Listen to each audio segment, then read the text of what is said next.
एक डॉक्टर जो हर दिन हॉस्पिटल में लोगों की जान बचाने का काम करता था, लेकिन उसी डॉक्टर की मौत उसके अपने ही घर में हो गई। कर्नाटक के धारवाड़ से आई एक खबर ने हर किसी को झकझोर कर रख दिया।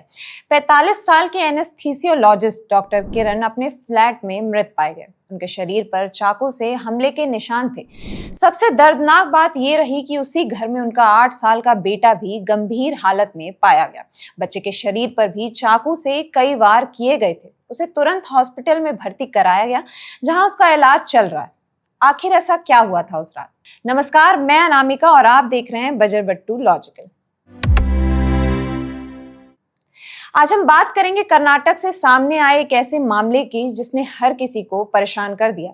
लेकिन इस वीडियो में हम सिर्फ खबर नहीं बताएंगे, हम समझने की कोशिश करेंगे कि आखिर ऐसी घटनाएं क्यों बढ़ रही, परिवारों में क्या बदल रहा है और समाज के तौर पर हमें क्या सीख लेने की जरूरत है। कर्नाटक के बेलगावी जिले से एक बेहद दर्दनाक खबर सामने आई। इस घटना की जानकारी मिलते ही पुलिस और फॉरेंसिक टीम मौके पर पहुंची। पूरे घर की जांच की गई, सबूत जुटाए गए और शुरुआती पूछताछ शुरू कर दी गई। जांच के दौरान पुलिस ने डॉक्टर की पत्नी डॉक्टर प्रियंका को हिरासत में ले लिया है। पुलिस का कहना है कि वो अभी सदमे में है और इस वजह से वो स्पष्ट बयान नहीं दे पा रही, इसलिए जांच कई अलग अलग एंगल से भी की जा रही है और अभी किसी भी निष्कर्ष तक पहुंचना जल्दबाजी होगी। सोचने वाली बात यह है कि एक ही घर में पति की मौत, 8 साल का मासूम बेटा जो जिंदगी और मौत के बीच झूल रहा है और परिवार की सबसे करीबी सदस्य पुलिस हिरासत में। आखिर उस रात उस घर में ऐसा क्या हुआ? क्या ये अचानक हुआ कोई विवाद था? क्या इसके पीछे लंबे समय से चल रहा कोई पारिवारिक तनाव था? या फिर कहानी में अभी भी कोई ऐसी कड़ी बाकी है जो जांच के बाद सामने आएगी?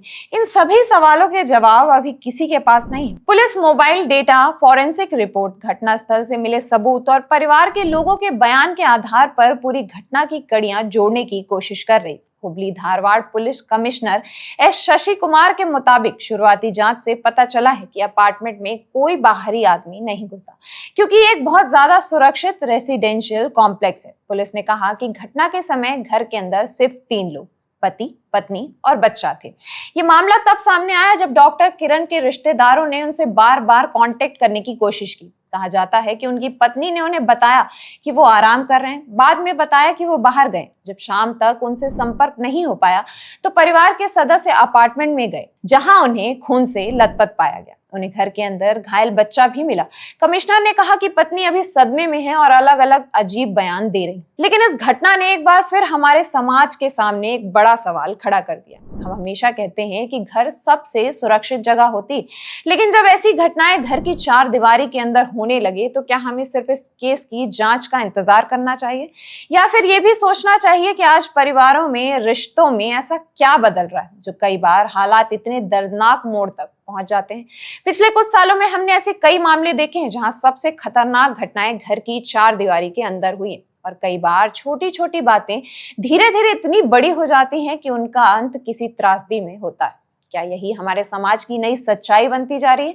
कई बार ऐसा भी होता है कि हम किसी व्यक्ति का प्रोफेशन देखकर ये मान लेते हैं कि उसकी निजी जिंदगी बिल्कुल परफेक्ट होगी, लेकिन रियलिटी अक्सर इससे बिल्कुल अलग होती है। आज के समय में हम सोशल मीडिया पर लोगों की मुस्कुराती हुई फोटोज देखते हैं, वेकेशन फोटोज देखते हैं, फैमिली पिक्चर्स देखते हैं, हैप्पी बर्थडे पोस्ट देखते हैं, एनिवर्सरी रील्स, सब कुछ परफेक्ट दिखाई देता है। लेकिन कैमरे के पीछे की जिंदगी कैसी है, ये शायद कोई भी नहीं जानता। यही वजह है कि किसी भी परिवार को देखकर उसकी असली स्थिति का अंदाजा लगाना आसान नहीं होता। इस पूरे मामले में सबसे बड़ी जिम्मेदारी अब पुलिस की है। पुलिस हर एंगल से इसकी जांच कर रही। Crime scene, forensic report, mobile data, call records, पड़ोसियों से पूछताछ, इन सब के आधार पर सच्चाई तो सामने आएगी। इस समय सबसे जरूरी बात यही है कि अफवाहों से बचा जाए और आधिकारिक जानकारी का इंतजार किया जाए। लेकिन इस घटना ने हमें एक आईना जरूर दिखाया है।